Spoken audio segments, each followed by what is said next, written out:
안녕하세요. 21세기 인문학의 김춘식입니다. 21세기 인문학을 사랑해주신 구독자 여러분에게 깊은 감사를 드립니다. 새해에는 더욱더 노력하여 여러분에게 사랑받는 방송이 되도록 노력하겠습니다. 오늘은 묵은 해를 보내고 새해를 맞이하는 심정으로 마음 공부에 대해서, 즉 명상에 대해서 말씀드리겠습니다. 21세기를 위한 21가지 제언이라는 책이 있습니다. 저자 유발 하라리를 소개하면은 1976년 이스라엘에서 태어났습니다. 나이는 현재 44세입니다. 2002년 영국 옥스퍼드 대학교에서 중세 전쟁사 연구로 박사학위를 취득하였고, 현재는 예루살렘 히브리 대학교 역사과 교수로서 사피엔스, 호모데우스 등의 책을 쓴 세계적인 석학입니다. 2018년에 쓴 21세기를 위한 21가지 제언이라는 책에는 모두 5부로 되어 있는데, 오늘은 그 마지막 장인 21장의 명상에 관해서 쓴 내용 중에서 요약하여서 말씀을 드리겠습니다. 10대 시절 나는 고민이 많았고 가만히 있지 못하는 아이였다.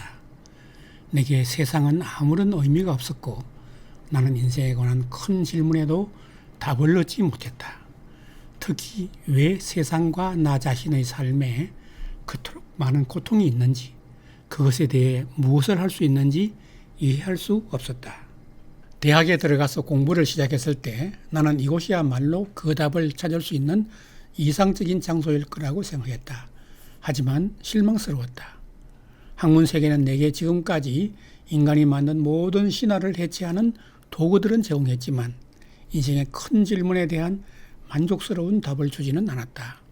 오히려 반대로 점점 더 좁은 질문에 초점을 맞추라고 권장했다. 결국 나는 옥스퍼드 대학교에서 중세 병사들의 자전적 기록을 주제로 박사학위 논문을 썼다. 부수적인 취미로 수많은 철학책을 읽고 숱한 철학적 토론을 벌였다. 하지만 그런 활동은 끝없는 지적 즐거움은 주었을지언정 진정한 통찰은 거의 주지 않았다.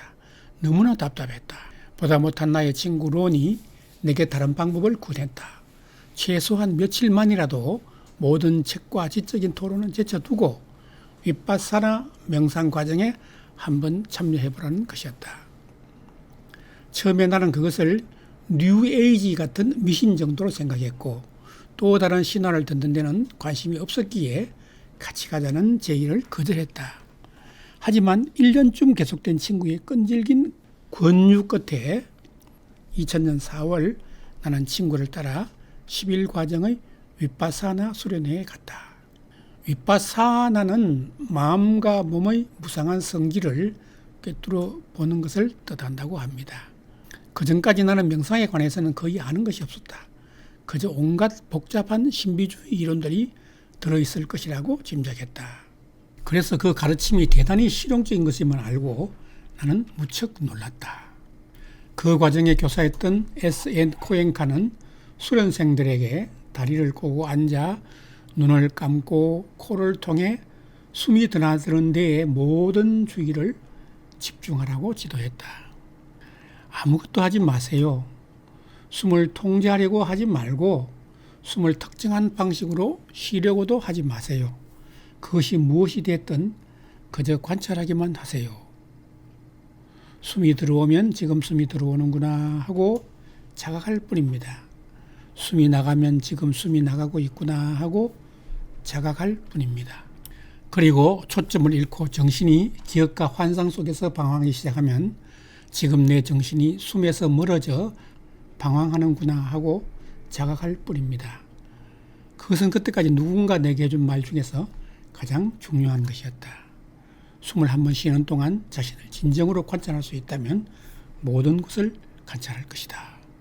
내가 숨 쉬는 것을 관찰하면서 처음 알게 된 것은 그전까지 내가 읽었던 모든 책과 대학 시절 참석했던 모든 수업에도 불구하고 나는 내 정신에 관해서는 거의 아무것도 몰랐으며 그것을 통제할 능력도 거의 없었다는 사실이었다. 최선을 다해 노력했음에도 내 숨이 콧속을 드나드는 것의 실체를 관찰하다 보면 10초도 지나지 않아 정신은 흩어져서 방황했다. 과정이 진행되면서 수련생들은 호흡뿐만 아니라 몸 전체의 감각을 관찰하라는 가르침을 받았다. 행복감이나 황홀감 같은 특별한 느낌이 아니라 열, 압력, 고통 같은 가장 세속적이고 일상적인 감각 말이다. 위파사나의 기술은 정신의 흐름이 몸의 감각과 긴밀하게 연결되어 있다는 통찰의 기반을 둔다. 나와 세계 사이에는 언제나 몸의 감각이 있다. 나는 결코 바깥 세계에서 일어나는 사건에 반응하는 것이 아니다. 나는 언제나 내 몸속 감각에 반응할 뿐이다. 감각이 불쾌하면 깊이로 반응한다. 감각이 쾌적하면 더한 갈망으로 반응한다. 다른 사람이 한 일이나 트럼프 대통령의 최신 트윗에 반응한다고 생각할 때조차 사실 우리는 언제나 직접적인 신체 감각에 반응하는 것이다. 누군가 우리의 국가나 신을 모욕해서 우리가 격분할 때 우리는 타는 듯한 느낌과 가슴을 웅켜쥐는 듯한 고통을 느낀다. 그러나 우리의 국가는 아무것도 느끼지 않는다. 우리 몸이 고통을 느끼는 것이다. 분노가 무엇인지 알고 싶은가? 화가 났을 때 몸에서 일어나고 지나가는 감각을 관찰해보면 알 수 있다. 내가 그 수련회에 간 것은 24살 때였다. 아마 그 전까지 분노를 1만 번 경험했을 것이다. 하지만 분노가 실제로 어떻게 느껴지는지 관찰해보려고 하지는 않았다. 화가 날 때마다 분노의 감각적 실체보다 분노의 대상, 즉 누군가 한 일이나 말에만 집중했다. 나는 이 열흘 동안 내 감각을 관찰하면서 나 자신과 인간 일반에 대해 알게 된 것이 그때까지 살면서 배운 것보다 더 많았다고 생각한다. 그리고 그렇게 하기 위해 어떤 이야기, 이론, 신화를 받아들일 필요도 없었다. 실체를 있는 그대로 관찰하기만 하면 됐다. 내가 깨달은 가장 중요한 것은 내 고통의 가장 깊은 원천은 나 자신의 정신 패턴에 있다는 사실이었다. 내가 뭔가를 바라는데 그것이 나타나지 않을 때 내 정신은 고통을 일으키는 것으로 반응한다. 고통은 외부 세계의 객관적 조건이 아니다. 나 자신의 정신을 일으키는 정신적 반응이다. 이것을 깨닫는 것이 더한 고통의 발생을 거치는 첫걸음이다. 2000년의 첫 과정 이후 매일 2시간씩 명상을 시작했다.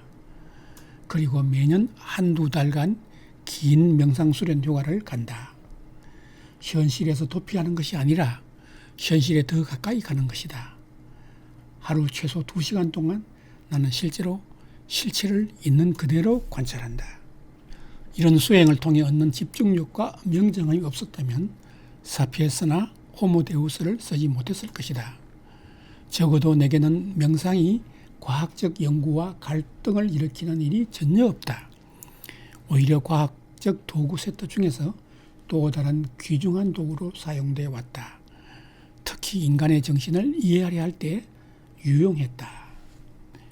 몇몇 고대 문화는 정신 연구에 상당한 주의를 기울였고 자기 자신의 정신을 체계적으로 관찰하도록 훈련하는 데 의존했다. 그렇게 해서 개발된 방법들을 통칭해서 명상이라는 일반 용어로 부른다. 오늘날 이 용어는 흔히 종교, 신비주의와 결부된다. 하지만 원리로 볼 때 명상은 자기 자신의 정신을 직접 관찰하기 위한 모든 방법을 일컫는다. 많은 종교들이 실제로 다양한 명상 기법을 폭넓게 사용했다. 하지만 그렇다고 해서 명상이 반드시 종교적인 것은 아니다. 명상은 정신을 직접 관찰하기 위한 돋보기다. 21세기를 위한 21가지 재언이라는 유발 하라리의 책 476쪽에서 478쪽까지 요약해서 말씀드렸습니다. 이 영상이 마음에 드셨다면 구독과 좋아요, 알람을 눌러주시기 바랍니다. 더 알찬 영상으로 보답해 드리겠습니다. 감사합니다.